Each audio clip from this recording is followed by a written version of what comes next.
ఈరోజు రాష్ట్ర వైఎస్ఆర్ కాంగ్రెస్ పార్టీ పిలుపు మేరకు ఈరోజు ఈ కూడా ప్రభుత్వంకి డీజిల్ పెట్రోల్ ధరలు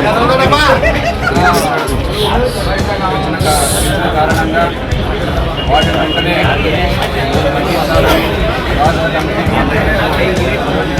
రాష్ట్ర కమిటీ మంత్రాలయం వైఎస్ఆర్ కాంగ్రెస్ పార్టీ నాయకులకు కార్యకర్తలకు అదేవిధంగా ప్రజలందరూ కూడా వైఎస్ఆర్ కాంగ్రెస్ పార్టీ తరఫున చేసుకుంటున్నాం.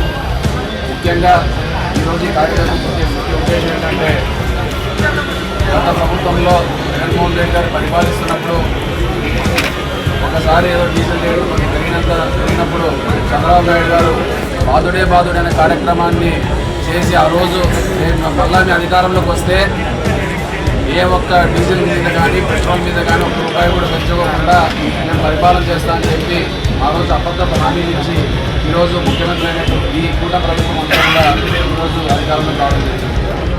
మళ్ళీ ఈరోజు చూస్తుంటే పెట్రోల్ ధరలు అయితేనేమి డీజిల్ ధరలు అయితేనే పెరుగుతూనే ఉన్నాయి వచ్చిన తర్వాత. మరి దీనికి సమాధానం ఏమిటంటే ఈరోజు కూడా ఎంతసేపు ఉన్న కేంద్రం మీదనో లేకుంటే అక్కడ అమెరికాలో యుద్ధం జరిగితేనో ఇంకోలో యుద్ధం చేస్తున్నా వాటి మీద నిబం చెప్తూ మీరు పెట్రోల్ ధరలు మేము పెరిగిస్తూనే ఉంటాం, మీరు సైకిల్ ఎక్కి తిరగండి అంటున్నాడు చంద్రబాబు నాయుడు.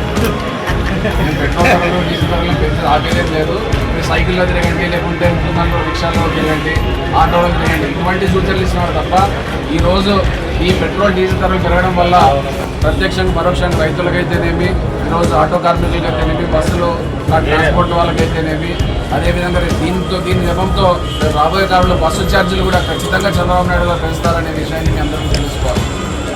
ఈ ప్రభుత్వం వచ్చిన తర్వాత ఇచ్చిన హామీలన్నీ కూడా తుంగలు గతంలో నారాలోకి చెప్పినటువంటివి ఉన్నాయి.